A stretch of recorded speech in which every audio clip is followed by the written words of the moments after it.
Most buyers looking at an owner-occupied commercial building assume they need to come in with 20 to 25% down. That's the conventional commercial real estate standard, and for most buyers, it's the number that ends the conversation before it starts. The SBA 504 was built specifically to change that number for owner-occupiers. A qualified buyer can purchase a building with 10% down, and the other 90% is funded through a structure most buyers have never seen before. There are 5 things that define a 504 deal. Know all 5 before you talk to a lender. Welcome to Main Street Ledger. We cover small business acquisitions, SBA lending, franchise ownership, and business finance, all drawn from public sources and experience. If this is your first time here, subscribe below. This is education, not financial, legal, or investment advice. The 7A gets most of the attention in SBA lending because it covers the broadest range of uses: business acquisitions, working capital, equipment, real estate. If you've been researching SBA loans for a business purchase, the 7A is probably what you've been reading about. The 504 is a different program built for a different job. Its purpose is to finance fixed assets, commercial real estate, construction, facility improvements, and heavy equipment with a long useful life. It doesn't compete with the 7A. It specializes where the 7A is more general. And for a buyer whose primary need is an owner-occupied building, the 504 offers a structure the 7A typically doesn't match, starting with that 10% equity requirement.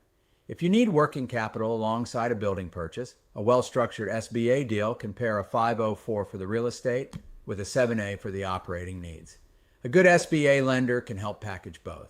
The 504 alone won't cover the working capital, but that doesn't mean the program isn't available to you. It means you need the right combination. Here are the 5 things that define the 504 structure and what governs whether your deal qualifies: the 3 parties and why they exist, fixed assets only, the rate advantage, the occupancy requirement, and the prepayment penalty. Point 1.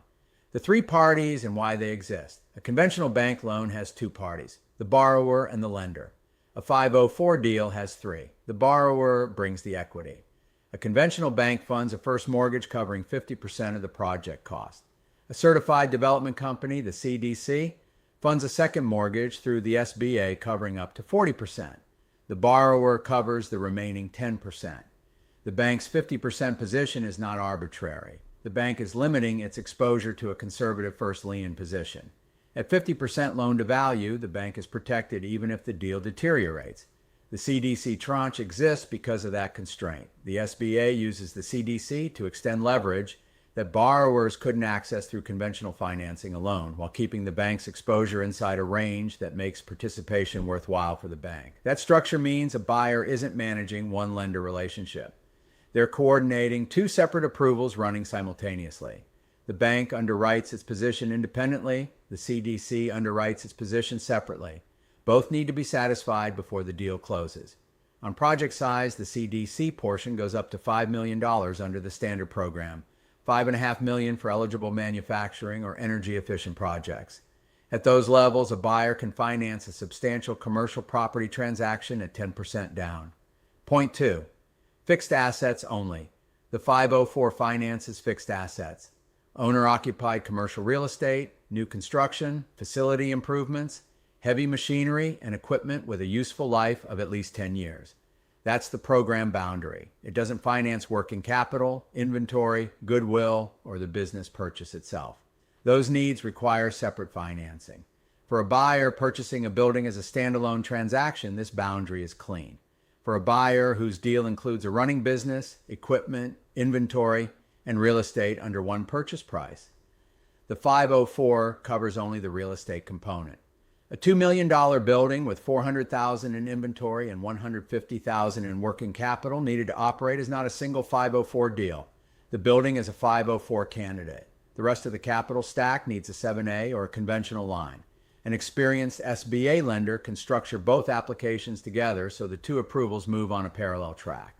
That's how a complex deal gets packaged, not by forcing everything into one program. Point 3, the rate advantage. The CDC portion of a 504 carries a fixed interest rate. That's the primary financial incentive the program offers over a conventional commercial loan, which is typically variable. For a buyer financing a building over 20 or 25 years, locking in a fixed rate on 40% of the capital stack has real long-term value. In a period of elevated rates, certainty on a large chunk of long-term debt is worth underwriting carefully. Here's the timing detail that surprises borrowers. The rate is not locked at loan approval. The CDC rate is set when the debenture is sold and funded. For a straightforward acquisition, that typically happens close to the transaction close date. For a construction project, the debenture sale can extend beyond initial closing because it's tied to the funding stage after project completion. In a rising rate environment, a buyer who plans projections around the rate they heard at approval may be working with a number that doesn't hold. Build your long-term projections around a range until the debenture is actually sold. Point 4. The occupancy requirement. The 504 is an owner-occupier program. It is not a general commercial real estate loan. The borrower's business must occupy at least 51% of the building for an existing structure. For new construction, that threshold rises to 60%. The program requires it because its purpose is to put business owners into the buildings where they operate, not to finance investment real estate. This is one of the most common reasons a buyer finds out they don't qualify. They're purchasing a mixed-use property. They plan to run their business from part of the building and lease the rest to commercial tenants. The occupancy test is based on square footage the borrower's business actually uses. If tenant space pushes the owner's occupancy below 51% of the building, the deal is ineligible. That's a qualification threshold, not a documentation issue. The lender can't negotiate around it. If you're looking at a property where tenant income is part of the financial picture, run the occupancy math before anything else. Confirm the square footage your business will actually occupy. If you're below the threshold, the 504 is not the right program for that property, regardless of every other factor in the deal. Point 5. The prepayment penalty. The CDC portion carries a declining prepayment penalty tied to the debenture. For a 20 or 25-year debenture, the penalty period runs 10 years. For a 10-year debenture, it runs 5 years. The penalty declines over that period and ends when the window closes. But a borrower who sells the property or refinances before then pays a penalty on the outstanding CDC balance. For a buyer planning to hold the building for the long term, this is a non-issue. For a buyer with a 5-year horizon or one who expects to refinance when rates shift, the penalty is a real cost that belongs in the deal math before closing. Get the current penalty schedule from the CDC before you close. Run it against your actual holding period expectations, not an optimistic assumption. The rate advantage that makes the 504 attractive can be partially offset by a prepayment penalty if the exit timeline wasn't factored in from the start. The program also requires the borrower to demonstrate job creation, job retention, or qualification under a public policy goal, such as minority ownership, veteran ownership, rural development, or energy efficiency. Most deals qualify through one of these pathways without difficulty, and it rarely surfaces as a deal issue, but know how you qualify before the CDC asks. Here are the 5 things to take from this video. 1. A 504 deal has 3 parties. The bank holds a 50% first lien, the CDC funds up to 40% through the SBA, and the borrower brings 10%. That 10% down requirement is the program's primary advantage over conventional commercial lending. 2. The 504 finances fixed assets only: real estate, construction, and eligible equipment. Working capital and inventory require separate financing, and a good SBA lender can package both. 3.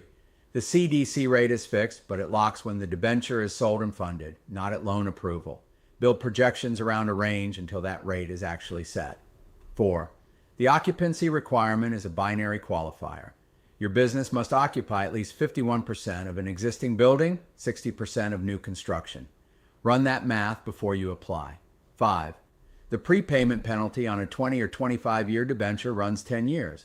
If your holding period is shorter, factor the penalty into the deal before you close. The 504 finances the fixed assets in a deal, not the business itself. If your transaction includes owner-occupied real estate or qualifying equipment, that distinction determines exactly how the capital stack gets structured and which program covers which piece.